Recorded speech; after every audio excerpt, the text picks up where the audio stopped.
So South Africa's weight loss drug wars are heating up as Ozempic's biggest rival lands in the country.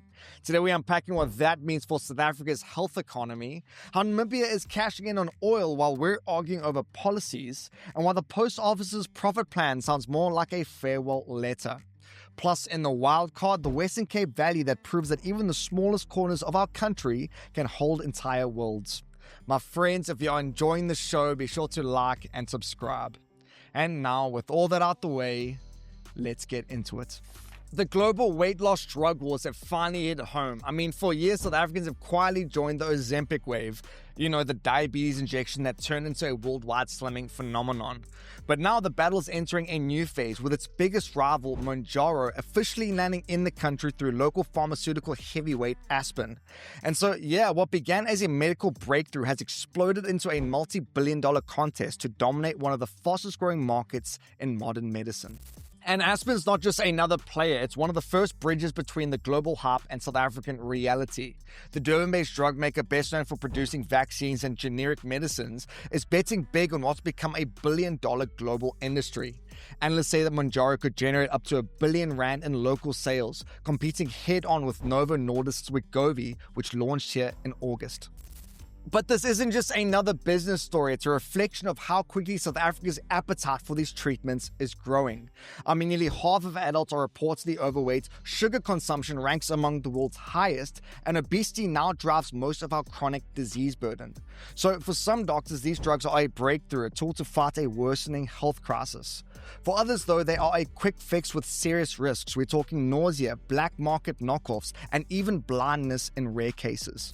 So either way, the weight loss era is upon us, and South Africa's waistline and wallets are about to feel it. So last week we spoke about Namibia's oil boom, and one major pushback we got from viewers was how South Africa keeps fumbling its own shot while Namibia's just running with it. So now, with this in mind, a new report by US-based Energy Alliance says that the same stretch of ocean floor where Namibia has made its massive oil discoveries extends straight into South African waters. The study says that if South Africa followed Namibia's playbook, foster approvals, a clear sovereign wealth fund, and a stable tax regime, it could add billions to GDP and create thousands of jobs. But that's the catch. Namibia is drilling, South Africa is debating. Every time exploration ramps up, like the seismic survey plans off the Wild Coast or the Broelpatta and Leipad gas fields, it's met with court battles, environmental protests, and public consultation disputes. So we're in a position now where supporters say that we're leaving money in the ground when the economy needs it most. Critics argue, though, that we're protecting a coastline that just can't afford another fossil fuel future. Either way, though, Namibia is already cashing in its first checks, and South Africa is still in the queue, waiting for a permit. I'll tell you what, if irony could be mailed, the post office would finally be delivering on time. After 12 years of losses totaling almost 10 billion rand, and with revenue, branches, and staff all roughly down 75%, the state's oldest company now claims it will be profitable again by 2029. So acting CEO Fatima Gane told Parliament that the turnaround plan now hinges on digital transformation and revenue diversification. Now, that's a pretty bold bet for an entity that still can't meet basic service delivery targets.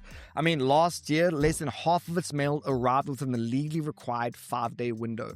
So for some, I get it, it's hard not to feel for the institution, outpaced by couriers, undercut by technology, and kept alive through more than 12 billion rand in bailouts for more than a decade. But in the end, nostalgia doesn't fix insolvency. Between falling mail volumes and digital disruption, the post office isn't facing a turnaround, it's facing extinction. And before we move on to our Bagel Bite of the day, here's a couple other headlines worth knowing. For starters, President Ramaphosa has welcomed a nearly €12 billion EU investment package focused on clean energy, critical minerals, and green hydrogen. He says this is going to help create new jobs, boost manufacturing, and help accelerate South Africa's energy transition. Gauteng Health Department head Lusiba Molotana has been suspended with immediate effect. The province says it's cooperating with the SIU, which has been probing corruption, tender irregularities, and COVID-era PPE contracts linked to department's past leadership. And grocery retailer Boxer says it could double its 547 stores to more than 1,000 within 8 years. But the CEO says it's prioritizing quality over quantity.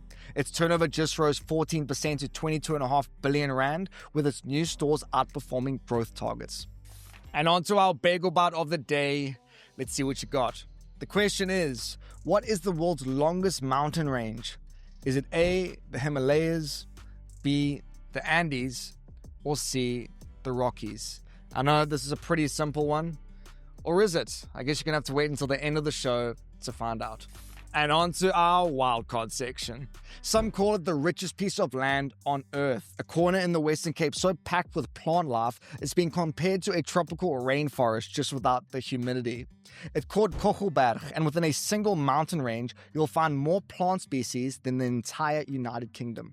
Now, scientists say that more than 1,800 feignable species grow here, many found nowhere else on the planet. Now, what makes this so wild isn't just the numbers, it's how they survive. These plants evolved to thrive in fire, sand, and wind, a kind of natural laboratory that's been running for millions of years. Proteas, pincushions, ericas, and reeds, all competing for the same thin strip of coastal soil, and somehow all winning. So most people drive past without even knowing that they're skirting on one of the world's greatest biodiversity hotspots. I mean, this place isn't just beautiful, it's proof that some of the smallest landscapes can hold entire worlds.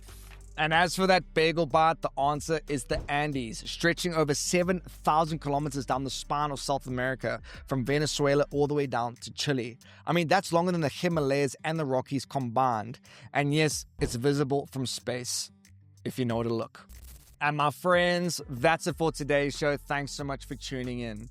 This is your weekly reminder that if you do prefer your news on the go, whether you're running or driving or hiking in the Andes, you can find us on both Spotify and Apple Podcasts. Links to both those are either in our description below or our bio.